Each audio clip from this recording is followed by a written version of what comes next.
In the winter of 1872, a young wife in Baltimore buried her husband.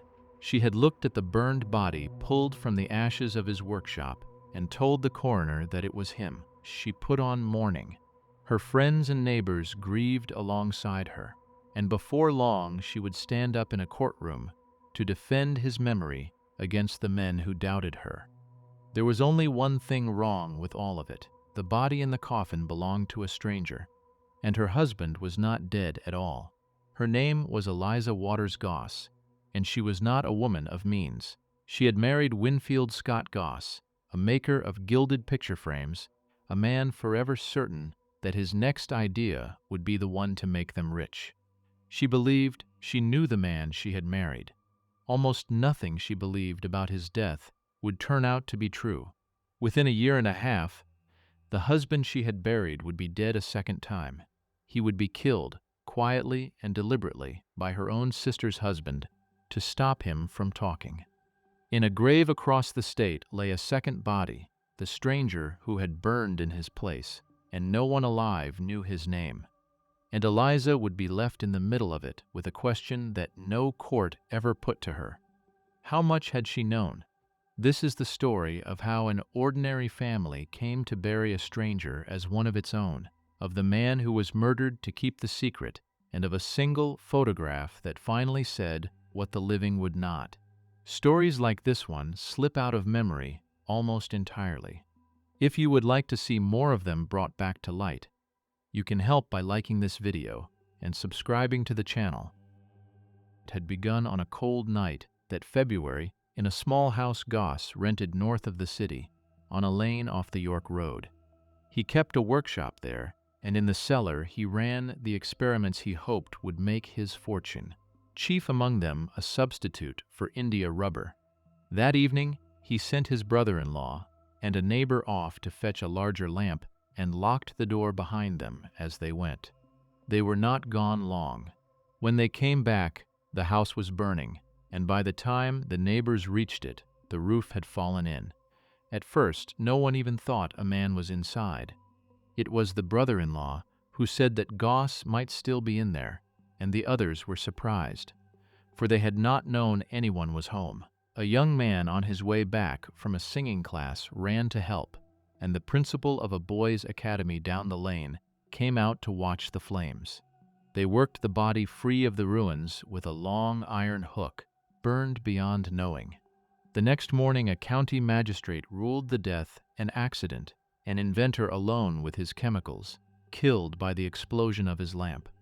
Goss's brother searched the ashes and brought out a watch, a ring of keys, and a small pocket pistol, the things the dead man was known to carry. For the night, the body lay in a neighbor's barn, and afterward it was carried to the family's rooms, and then to a vault. Eliza identified the remains. Friends and relatives came to look, and not one of them doubted it. The brother-in-law who had pulled the body from the fire had a ready answer for every question anyone thought to raise. 4 insurance companies had sold policies on the life of Winfield Goss, and together they owed his widow $25,000. They were in no hurry to pay. A few things troubled them. Goss had been a strong, broad-shouldered man, used to hard work, yet he had not got out of a one-room house in time. 3 of his 4 policies were less than a year old, and there was the matter of his teeth. The men who had known him remembered a wide, even set of white teeth behind a heavy mustache. When the companies pressed, and the widow agreed, the body was taken up from its vault and studied by a panel of physicians, 2 of them professors of anatomy. The hair was dark, much like Goss's own, which was part of why no one had doubted it. But the mouth told another story. Many of the teeth were long gone, lost well before death, and the few that remained were bad, including the front ones a mustache could not hide. In 1872, before fingerprints and before any settled science of identity, a man was known by the people who remembered him and by whatever a fire had spared. The teeth were such a feature. The teeth did not match. The deeper the companies read, the worse the widow's case looked on paper. Goss had taken his oldest policy back in 1868, and at one point the family had struggled to keep it up. Eliza herself had once asked to pay in smaller sums, but the rest had come fast and late. The Continental Life, $5,000 in the spring of 1871. The Travelers, an accident policy worth $10,000 on its own that autumn. The Knickerbocker, another $5,000, signed 8 days before he died. On one paper he had called himself a merchant, on another a manufacturer, shading his trade to suit the policy. None of it fit the man's purse. Goss made perhaps $1,300 or $1,400 a year, and he was paying close to $450 of it in premiums, nearly a third of all he earned. On that last application, he swore an earlier company had accepted him, when in truth it had turned him down days before. And on the afternoon before the fire, in the dead of winter, he walked into the National Mechanics Bank, closed the account he had opened the summer before, and drew out the last of his money in a single check. His own doctors made worse witnesses than his bankers. One company physician had refused to insure him that January, finding his pulse fast and the man plainly the worse for drink. A New York doctor had treated him only days before the fire for the same trouble, the shaking sickness that follows a long bout of drinking. On every form, in his own hand, Goss had written that he was temperate and well, and there was a photograph. Some time before, sitting down with an insurance agent named Langley to talk over a policy, Goss had gone with him to a portrait studio and had his likeness taken, the two men together in the frame. It was an ordinary thing to do, and the picture was put away in a drawer. If the man in the coffin was not Goss, then Goss was somewhere, and if he was somewhere, he was alive. For more than a year, while his widow grieved and his neighbors shook their heads, Winfield Goss had been living quietly under another name, calling himself A.C. Wilson. A few months after the fire, he turned up at a boarding house near Bryn Mawr, west of Philadelphia, and when that grew stale, he moved on to another, and then another after that. He paid his way, kept odd hours, and gave no one much cause to remember him. To those who asked, he was an agent of some kind, a man whose business was never quite clear, with money in his pocket and nowhere he had to be. That in time was the trouble. A man with no visible work and ready cash draws the eye. In Newark, under his false name, he called on a young woman of the town and made enough of an impression that she agreed to wear his ring. It was a strange and careless way for a dead man to spend his freedom, but Goss had never been good at staying still, and he was worse at staying sober, and a man who drinks and talks keeps no secrets for long, his own least of all. He had left a wife and a grave and a name behind him in Maryland. To the people who had arranged all that, his loose tongue was turning from a convenience into a danger, and the danger was growing. While Goss was drifting from one boarding house to the next, his widow had gone to court in Baltimore. She had sued the companies in 1872, and the leading case against the Mutual Life of New York came on the next spring before a federal judge named Bond. Everyone understood it as a test. However the jury came down here, the others would follow, and it came down to two versions of a single man. The companies argued fraud. The policies were too many and too sudden. The dead man had lied about his drinking on every form he signed, and the body in the grave, with its ruined mouth, was not Winfield Goss at all, but some other man laid in his place. Goss had been in good health, the company's lawyer said. The corpse had not. There was an awkward matter of an affidavit, too. Soon after the fire, the brother-in-law, Udderzook, had sworn to the companies that the body was not recognized as Goss when it was first pulled out. Later, he called that a slip of memory and swore he had known his brother-in-law at once. It was the kind of correction a careful listener kept in mind. The witnesses came one after another, more than a score of them. Neighbors swore the charred remains had been Goss, known by the very shape of the head and neck. The company answered with its doctors. Two professors of anatomy walked the jury through the ruined mouth and the teeth lost long before death. A New York physician described treating Goss for drink only weeks before the fire. A clerk produced the emptied bank account, and there were uncomfortable questions about the brother. He had boarded across the city, and the women of the house remembered that he was out the evening of the fire. A veterinary surgeon who kept a livery testified that a man had hired a horse and buggy that afternoon under a false name and driven off toward the cemetery, tipping the groom with a pair of gloves on his way. The brother said it was all a conspiracy against his family. Then the agent Langley took the stand, and the photograph of the two men was handed up to him. He had known Goss for years, he said, since they both lived in Memphis, and he called the likeness a good one. The picture went into the record as one exhibit among dozens, and for the moment no one made much of it. The widow's lawyers told a simpler story and a more sympathetic one. Here was a woman whose husband had burned to death, and here were 4 rich companies inventing reasons not to pay her. The country had come out of the war into a great rush of new life insurance and an equal rush of frauds upon it, and the public had learned to distrust the companies more than it distrusted their claimants. Insurance corporations were not much loved, and a widow against 4 of them made an easy favorite. The company had fought the claim for the better part of a year. The jury was out less than a day. It found for the widow and gave her the full value of the policy with interest, a little over $5,200. Her friends came to congratulate her. The company gave notice that it would appeal. The companies meant to prove that Winfield Goss was alive, and they had the money and the men to go looking. That was the danger, and the man it threatened most was the brother-in-law from the fire, William Udderzook. By the account of those who knew him, Zook was a respectable and unremarkable man. He had come up in Chester County, in Pennsylvania, known for unusual physical strength and a hand turned to many trades, teaching penmanship, making edge tools, working a sawmill. He had served on the Union side in the war, and then, as a Baltimore policeman, had risen to rank in a fraternal order, and had once stood for the state legislature with the backing of the temperance men of his ward. His neighbors thought him sober and devoted to his family.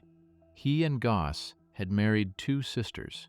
In the summer of 1873, with the companies vowing to find Goss and Goss drinking himself toward discovery, Udderzook rode out to a field where another of his brothers-in-law, a farmer named Samuel Rhodes, married to Udderzook's own sister, was at work. The afternoon was hot and still, the kind of day when words spoken in an open field go no farther than the 2 men standing in it. There was a man, Udderzook said, who carried a good deal of money, was drinking it away, and would not live long in any case. A man, he added, who would never be missed.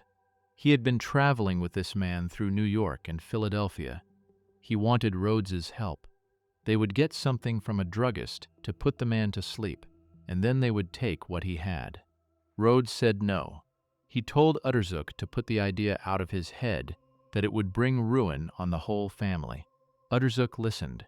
Then he said he would do it himself.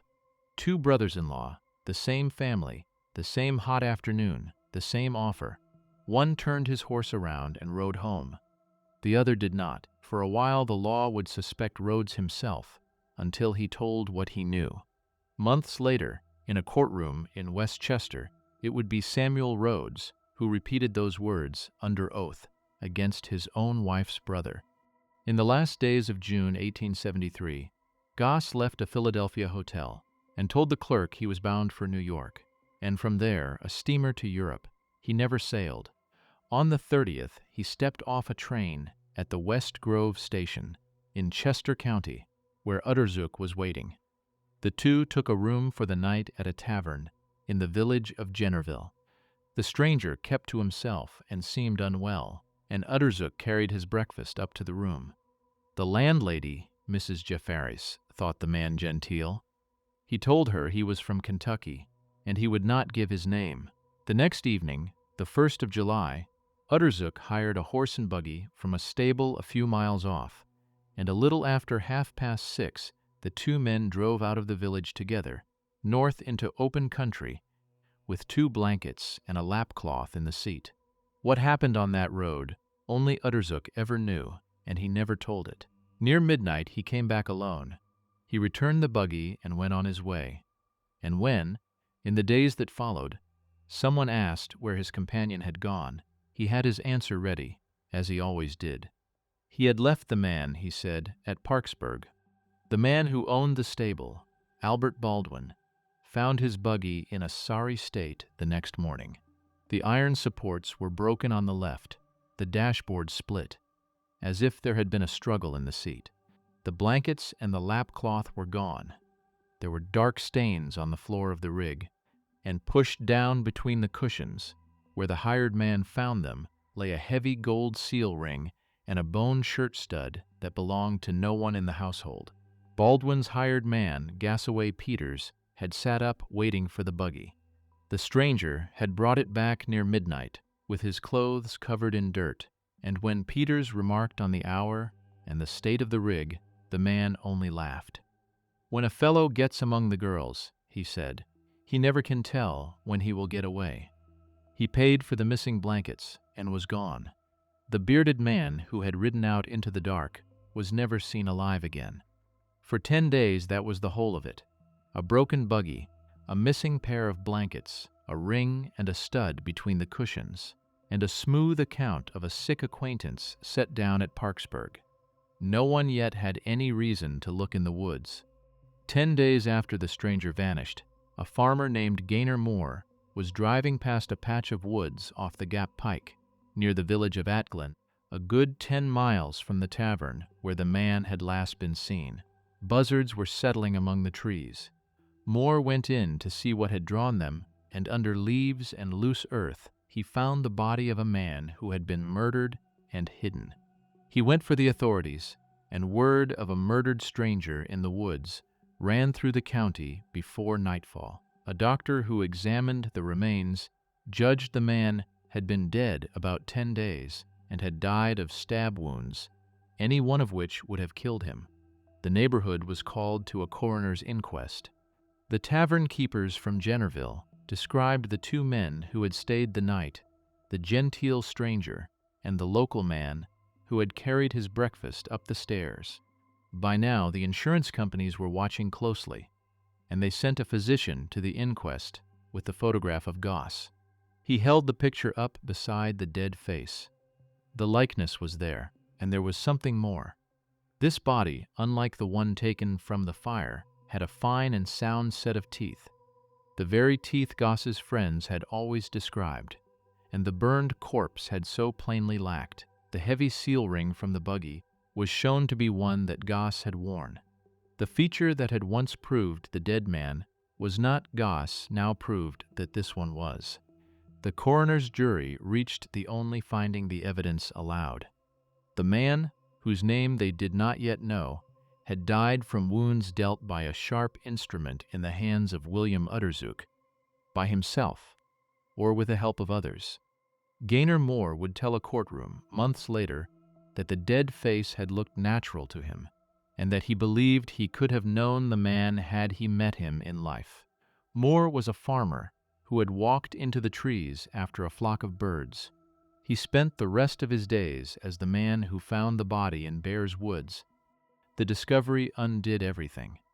If the man murdered in the woods was Winfield Goss, then the man burned in the fire a year and a half earlier had been someone else entirely. The verdict Eliza Goss had won, the case the whole city had cheered, rested on a death that had never happened. The companies that had been scolded for doubting a widow were proven right. They refused to pay, and there is no record that any of them ever did. So what Eliza had won turned, in a single season, into part of the evidence against her own household. And here the record falls silent in a way it has never since been made to speak. This was a woman of small means who had once had to ask for easier terms on a premium she could barely meet. She had looked into a coffin and named the body her husband's. She had sworn to his description, sat through the long days of the trial, and taken her friends' congratulations. whether she had known from the first that her husband was alive, or whether she had been deceived, along with everyone who looked into that coffin, the surviving papers do not say. The men around her had done the planning, the lying, and the killing.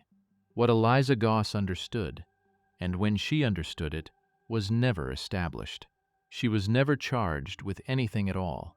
Udderzook was arrested in the middle of July 1873 and carried back to Westchester, the Chester County town where he had been born, to stand trial that autumn for murder. The trial ran from October into November and was followed closely across the state, with able lawyers on both sides. The whole case turned on a single question of identity.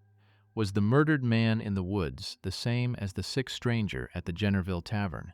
Was that stranger the man called Wilson, and was Wilson, in turn, Winfield Goss? If the chain held, then Udderzook had killed his own brother-in-law to keep a fraud from coming apart.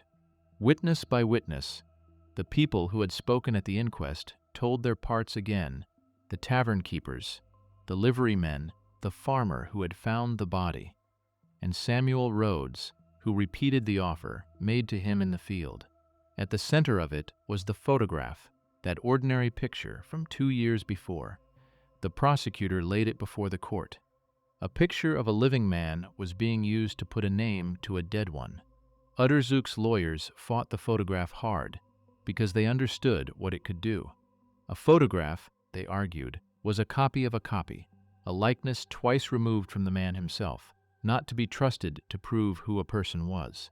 They hinted, too, that the insurance companies had the money and the motive to find a body and arrange it against their client. The court was not persuaded. It let the photograph go to the jury, and in November, the jury found Udderzook guilty of murder in the first degree. His lawyers carried the fight over the photograph to the Supreme Court of Pennsylvania, and there the case left its lasting mark. A photograph, the court held, once shown to be a true likeness, could stand in evidence like any other proven copy of a thing that could not be brought into the room: a deed, a letter, a map. The Chief Justice himself wrote the opinion, and courts would go on citing it for years. The court saw no reason to shut such proof out. A picture had not only helped to convict a man, it had settled a point of American law that would outlast everyone in the courtroom. On the 12th of November, 1874, William Udderzook was hanged at Westchester. A crowd had gathered, as crowds did in those days. The gallows that day did not drop him through a trap. It worked by a falling weight that jerked the prisoner upward, an older and less certain method. The sheriff shook Udderzook's hand before he carried out the sentence. Death came at 19 minutes past noon. It came, the New York Times reported, by strangulation, with apparent suffering. To the end, Udderzook swore he was innocent. He insisted Winfield Goss had truly died in the fire, and he warned anyone who would listen against the schemes of insurance companies. It was the last answer he ever had ready, and the only one no one believed. The hanging filled a column in the Westchester paper, set among the ordinary news of the county, and then the county moved on. The photograph that hanged him had been taken almost by chance by a young Baltimore photographer named David Bachrach, who would go on to a long career and a studio that outlived every name in this story. A great deal was settled in those courtrooms, and a great deal was not. What became of Goss's brother, who had found the watch in the ashes and sworn to an account of his evening that other witnesses flatly contradicted, the record does not follow. He was never tried. Eliza Waters Goss, the widow who buried a stranger, won a verdict and lost it again, slips out of the documents almost without a trace. Whether anyone ever sat her down and asked her what she had known, and what she said if they did, was never written down. And there is one more person the record never names: the man who burned in Winfield Goss's place, who was laid in his grave and mourned by his family, was never identified. The likeliest answer is the coldest. In those years, a body could be bought quietly from a medical school for $15 or $20 and a doctor said as much from the witness stand, but no one ever came looking for him. No family asked where he had gone. He lies still, somewhere in Baltimore, under another man's name, the one person in this story who never did anything wrong.